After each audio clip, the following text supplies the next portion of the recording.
writing and directing and being in it. I mean, that's a huge chore. It certainly was. It's something that I love to do. I've been making films in this way since, since I was a little kid, really. So it weirdly comes kind of naturally to me. And I kind of think about filmmaking as being very hands-on in that sense, and kind of it gives me a sense of great ownership of the story, and being able to capture kind of every nuance that I'm hoping to as I'm telling it. Well, the story itself, I mean, your father inspired it, of course, but it was a therapist who said, after hearing your story, said, I think you should write this. Yeah. What was your first thought when the therapist said that? So I had a therapist say you should make a movie about your relationship with your dad. And when she first said that, I thought, oh, that's a cool idea. But it wasn't for another few years where I really thought, I have a lot to say about this relationship, and I want to understand it better, and I want to understand his side of it better. And so, it wasn't until this idea kind of presented itself where I was like, I was reminded of this whole thing that had happened. And then I found a take on it where we're kind of coming from the perspective of the catfisher, and then also experiencing being catfished. And I liked that kind of back and forth, and knew that I wanted to dive in and really tell this story. And the relationship of working with Patton Oswalt, directing a comedian to be funny has got to be really challenging. Of course, he's part of the producing team as well, so he's on board. But getting that relationship, that working relationship, that acting relationship together, how did you walk that tightrope with Patton? I think it started with us having very extensive conversations before we jumped into it together to make sure we were both interested in telling the same story. And when it turned out that we were, it was, it's tricky, I think, for an actor to be acting with their director as well. And it's hard for me to be acting and directing. And so that took us a while to figure out and to iron out. Patton is, I think he's a comedic genius. So much of his natural instincts on the part, were already there. The process was just us kind of discovering that together, and kind of this push and pull throughout the whole thing of how much funnier can we make it. But I mean, I really can't imagine anyone else in that role. What did he do during the filming that cracked you up, that you didn't expect? His level of, he brings so much heart to his work, and the degree to which he connected with the story, I was caught off guard by, because it felt in some ways like we were kind of communing around this story together. And so I would sometimes laugh just because he was so emotionally committed to the telling of the story that parts felt very real to me. And those are the moments that I felt caught off guard. And I think anytime Patton laughs to cover up, anytime he has Chuck laughing to cover up what's happening, made me just crack up. Was the first time that your father saw the film, was it with you at South by? Yeah. My dad saw the movie for the first time at South by Southwest, in an audience of 600 people sitting next to me, which was harrowing and awesome at the same time. But he ultimately really likes the movie, which I'm relieved about. Did you need his blessing in order to do it in the first place? No, I felt like I had kind of narrative authority around this, and that I felt like it was my story to tell, and so I was just hopeful that he would get it, and that he wouldn't be too upset by me telling the story. But it's ultimately kind of brought us closer in a variety of ways. Did he like that Patton Oswalt played him? Yeah, I think he did. He and I are both big fans of Patton. perhaps the character that was most fun to create that you didn't really know that you had to create completely from your imagination is Becca's character. Can you talk about how you put her together? Yeah, so I think there are a few different versions of Becca in this movie. There's the actual Becca that Chuck is basing this profile off of, but then there's also the projection of Franklin's imagination of Becca, who's kind of the ideal person in that moment. And so I wanted to make those two versions of Becca very distinct. And then also, she's really everything that Franklin wants her to be. And then the real Becca doesn't have any idea who Franklin is.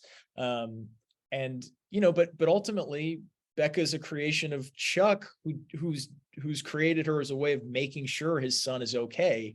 And Chuck never wanted it to go as far as it does. So he's trying to kind of keep up with it the whole time. And it creates all these situations where we were sitting in the audience saying, please don't do that. Don't do it. Don't do it. And I'm sure there are other people you've seen that happen in the audiences that you've been in. It's a pretty thrilling reaction. Sometimes I'll sit in the back of a theater and just watch people squirming or grabbing their friend, or, it's a very physical reaction that people have. And it's pretty exciting as a filmmaker to be able to have that effect on people. It's hard not to go over the line too. Were there any scenes where you thought you did go over the line, you cut them, or did you use everything that you had? I think I used pretty much everything I had.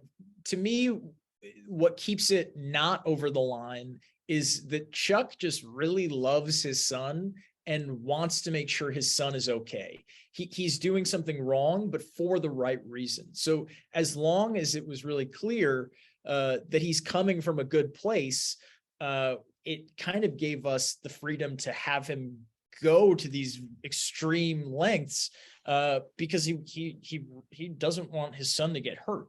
And so he's never, it was making it clear he's never doing, he doesn't necessarily enjoy doing this. He feels like he has to. You're the only person in the world, I believe, who can answer this question. Who's the better kisser? Just kiss him already!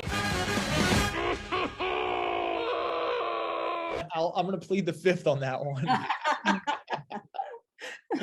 Okay. Well, let's talk about the scene where you're in the bathroom and Patton's on the other end, Chuck's on the other end, and he's knocking on the door because he wants this to end, and you're very busy doing whatever you're doing. How did you make that? I mean, the editing is amazing in it, but what was it like to create that scene?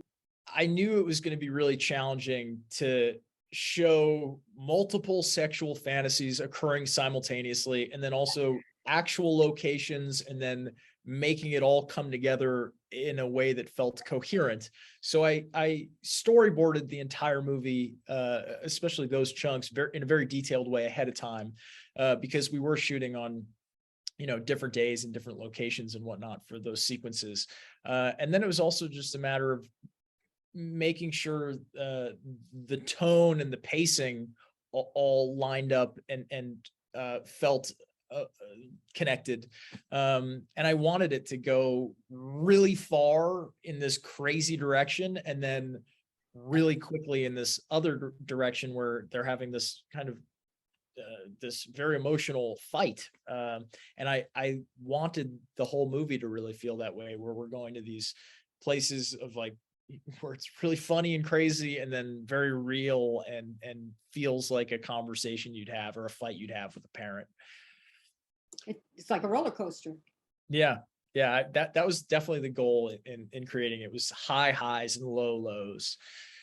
After going through this experience, do you look forward one day to being a parent?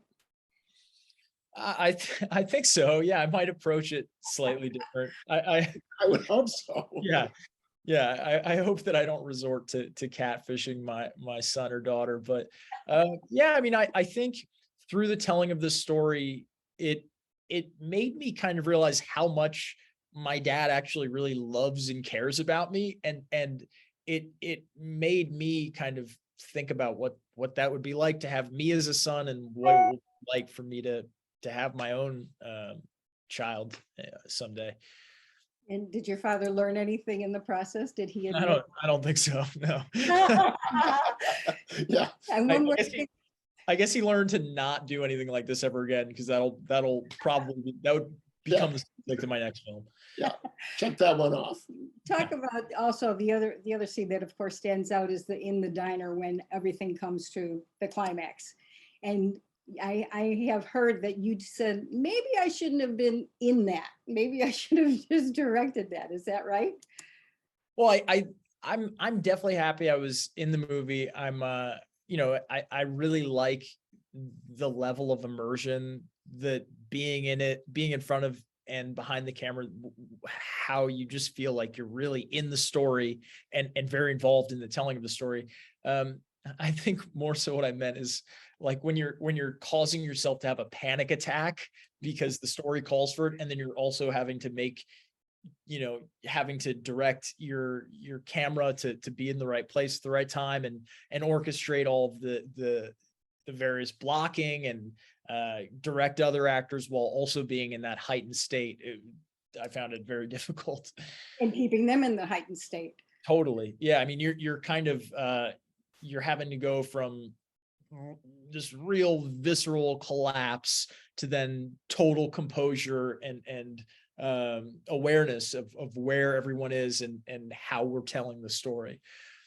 Well, we want to thank you so much. First of all, thank you for checking out the website. You know, that rarely happens. So it's that's We great. appreciate it. Oh, appreciate no, that. it was great to read. I think you guys are both super talented writers, and so I'm happy to be chatting with you. And Yeah. Thanks for seeing the movie where- twice. Where to next? What's your next project?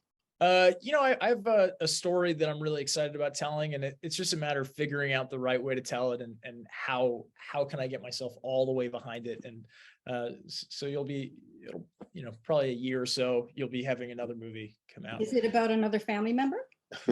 I don't think so. No, I think I might take a break from the literally personal for a while.